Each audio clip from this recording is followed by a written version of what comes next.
name is Miguel Antonio Puntalan, and I'm going to discuss about my science experiment, the phases of the moon. My aim is to demonstrate a change in the appearance and shape of the moon as it moves around the Earth, and show that the relative positions of the Earth, moon, and sun cause the 8 phases of the moon. My hypothesis is that the moon changes in shape and appearance as it moves around the Earth. The sun's illumination and the position of the moon and the Earth cause the 8 phases of the moon.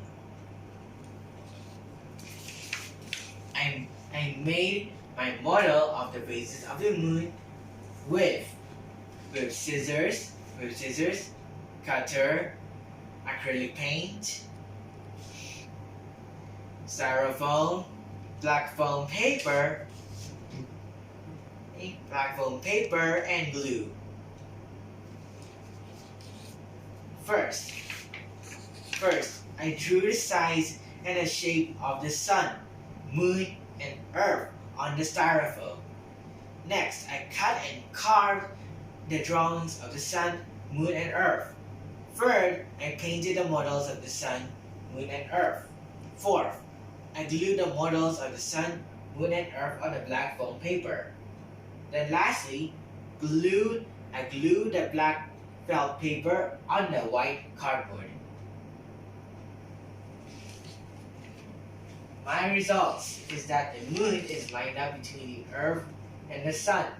The side of the moon facing the Earth is in complete shadow or dark. It is called a new moon. Next, moon moves eastward away from the sun. It shows a small part of the illuminated part of the moon and reflects a little sunlight towards us on one side.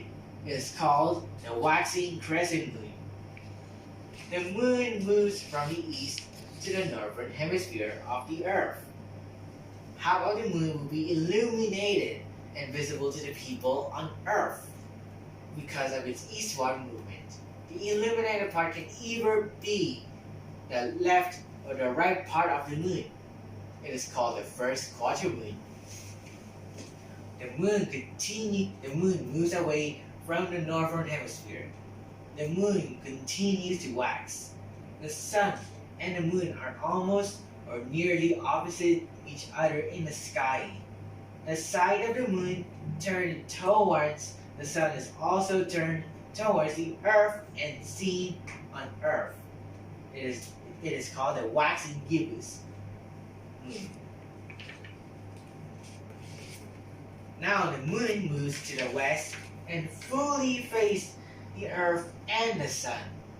The moon becomes fatter until the lit side of the moon is fully seen on the Earth. The moon and the sun are directly opposite each other in the sky. The moon rises at sunset and sets at sunrise. It is called the full moon. Then the moon moves away from the west, going to the south.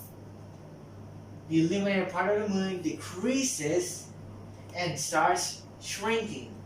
It appears to get smaller in size. It is called the waning gibbous moon.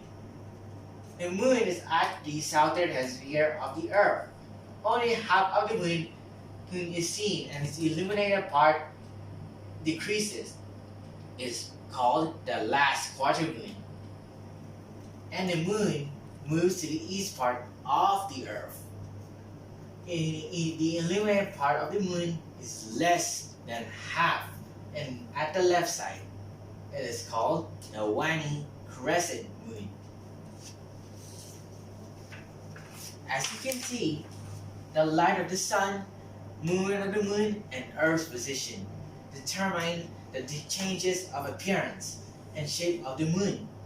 As the moon moves from the east part of the Earth to the north, then to the west, moving to the south, then to the east, the sun illuminated the parts of the moon, causing the different phases of the moon. I conclude that the experiment demonstrated the changes in the appearance and shape of the moon as it moved around the Earth. It showed that the relative positions of the Earth, Moon, and Sun cause the 8 phases of the moon. And that's all for today. Thank you for watching. See you next time.